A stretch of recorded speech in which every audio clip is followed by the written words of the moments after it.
কিসের ব্যাপারে বুঝতে পারছি না। বলছি যে সিপিএম দলের প্রতি আপনার একটা ক্ষোভ বলুন, একটা অসন্তোষ বলুন, সেটা কি রয়েছে?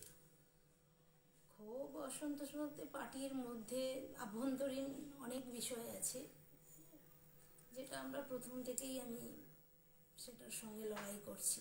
আপনারা জানেন, যখন আমার দল সরকারে ছিল তখনও যা কিছু অন্যায়, সেই অন্যায়ের বিরুদ্ধে এলাকার মানুষের স্বার্থে আমি সবসময় কথা বলেছি, সেটা জানেন।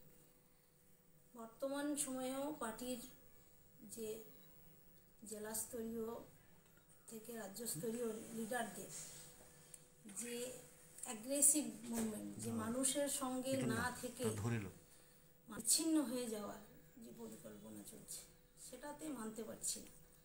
সেই জায়গায় দাঁড়িয়ে যাদের সঙ্গে মানুষের সম্পর্ক নেই, পার্টিতে তাদেরকে প্রাধান্য দিচ্ছে, এবং যে সমস্ত কর্মীরা মাটিতে মিশে কাজ করে, জনগণের সঙ্গে সম্পর্ক রেখে কাজ করে, তাদের কথার কোনো গুরুত্ব দেয় না।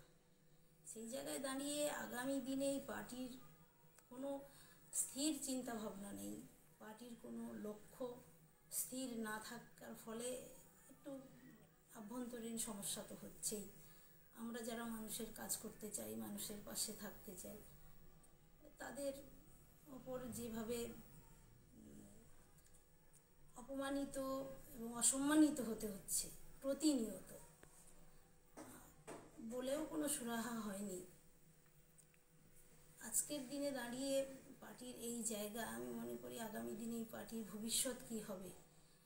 যে সমস্ত ছাত্র, যুবক এবং আগামী প্রজন্ম যারা উঠে আসছে, ভবিষ্যৎ প্রজন্ম, তাদের ভবিষ্যৎ কী হবে, তাদের ভবিষ্যতে কিভাবে তাদেরকে অর্গানাইজ করে পার্টিমুখী করে রাখবে, সেই পরিকল্পনা আমি দেখতে পাচ্ছি না। জেলা সম্পাদকের ভূমিকা নিয়ে কি বলবেন? অনেকেই তার বিরুদ্ধে অসন্তোষ। সেটা তো আপনারা সমাজ মাধ্যমে নিশ্চয়ই বিভিন্ন পরিবেশ পরিস্থিতির ওপরে আপনারা জানেন, আমার নতুন করে বলার কিছু নেই। তবে আমি মনে করি জেলা সেক্রেটারি বর্তমানে আমাদের যিনি আছেন, তিনি দায়িত্ব নিয়ে পার্টির নিচুতলার কর্মীদের, একটা অংশের কর্মীদের যারা মানুষের সঙ্গে মিশে কাজ করে, তাদেরকে পার্টি থেকে বেরিয়ে যাওয়ার জন্য, যাতে বেরিয়ে যায় সেরকম একটা পন্থা অবলম্বন করছে। আমি অনেকবারই বলার চেষ্টা করেছি, কিন্তু কোনো সুরাহা হয়নি। পার্টির যা ক্ষতি হয়, যা ক্ষতি হবে আগামী দিনেও, সেটা জেলা সম্পাদক দায়িত্ব নিয়েই এই সব ক্ষতিগুলো করে যাচ্ছে। খুব কঠিন সময়, যেখানে 2016 সালে গোটা রাজ্যে একেবারে পরিবর্তনের জন্য তৃণমূল কংগ্রেসের জয় জয়কার, ঠিক সেই পরিস্থিতি থেকেও হলদিয়ার মতন জায়গাতে আপনি জয়লাভ করেছিলেন। তারপরে কি এমন হলো যার জন্য আপনার এতটা আজকে মন খারাপ, এতটাই আপনি একটা সিদ্ধান্ত নিতে চলেছেন?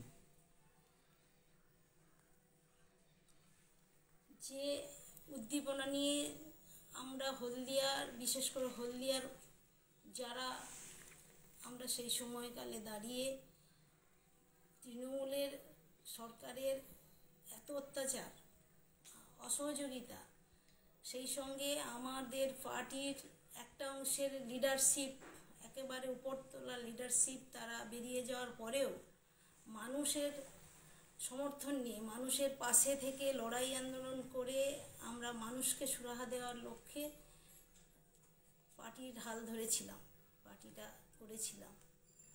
কিন্তু তারপরে সেই জায়গায় দাঁড়িয়ে দেখতে পাচ্ছি, আমরা যারা তৎকালীন সময়ে হাল ধরে পার্টিটাকে এগিয়ে নিয়ে যাওয়ার জন্য চলছি, কিন্তু পার্টি সেই জায়গায় দাঁড়িয়ে আমাদের এখন গুরুত্বহীন ভাবছেন এই পার্টিতে। তাই মানসিকভাবে তো অবশ্যই আমি খুবই আশাহত যে পার্টির ভবিষ্যৎ নিয়ে।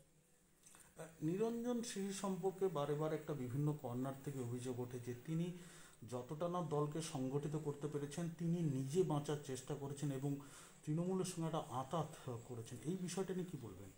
এটা তো আমরা সেই 14 সালের আগে থেকেই লক্ষ্য করে যাচ্ছি, বলার চেষ্টাও করেছি। কি বলুন তো?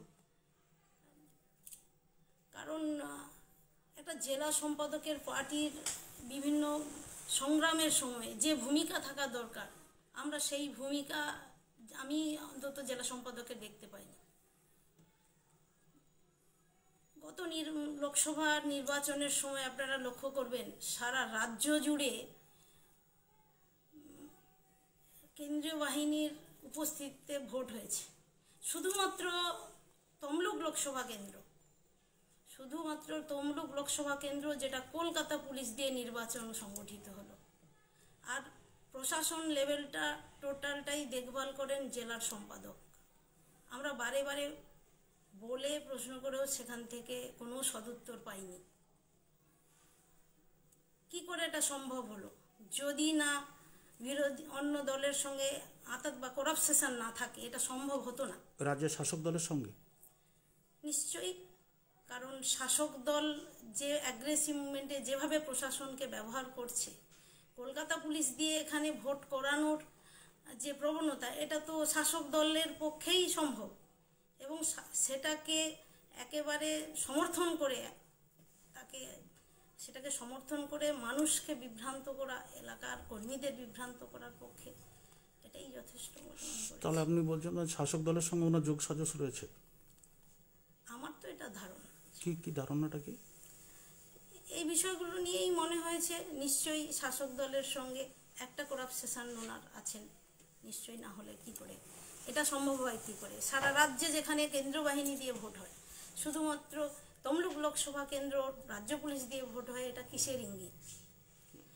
এই প্রার্থীকে দাঁড় করানো নিয়ে ওনার মতান্তর ছিল, সেটা রাজ্য থেকে অনেক মানে কি বলা যায়, অনেক চাপের ফলে উনি বাধ্য হয়েছেন সেই প্রার্থীকে এখানে মনোনীত। শেষ পর্যন্ত কি আপনি দল ছাড়ার সিদ্ধান্ত নিচ্ছেন?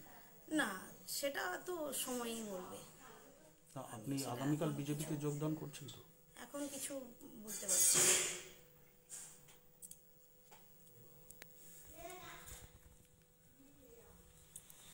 দিদি, এই অবস্থা দলে থেকে, এই দলে সিপিএম পার্টিতে থেকে কি কাজ আপনি করতে পারবেন? যেদিন থেকে আমি বিধায়ক হয়েছি, আমি স্বাধীনভাবে মানুষের কাজ করতে পারছি না। আর বর্তমান সময়ে দাঁড়িয়ে মানুষের কাজ করতে চাই আমি, কিন্তু যেভাবে পরিবেশ পরিস্থিতি এগোচ্ছে, তাই মানুষের কাজ করার ক্ষেত্রে এই দলে থেকে এই দলের লিডারশিপদের অঙ্গুলিহীন কাজ করা আমার মানসিকভাবে আমি বিধ্বস্ত, পারছি না। তাই আগামী দিনে আমি মানুষের কাজ করতে চাই। মানুষই বলবে, মানুষ যা চাইবে সেভাবেই আমি মানুষের পাশে থেকে কাজ করব। তাহলে কি দল ছাড়ছেন? সেটা সময়ই বলবে। আগামীকাল অমিত শাহের সভা মেদিনীপুরে রয়েছে, অনেকেই যোগদান করছেন, সেক্ষেত্রে কি আপনার যোগদানের সম্ভাবনা রয়েছে? সেটা এখনো ভাবনা চিন্তার মধ্যে আছে, এখনো স্থির সিদ্ধান্ত নিতে পারেন? দেখছি, ভেবে দেখছি।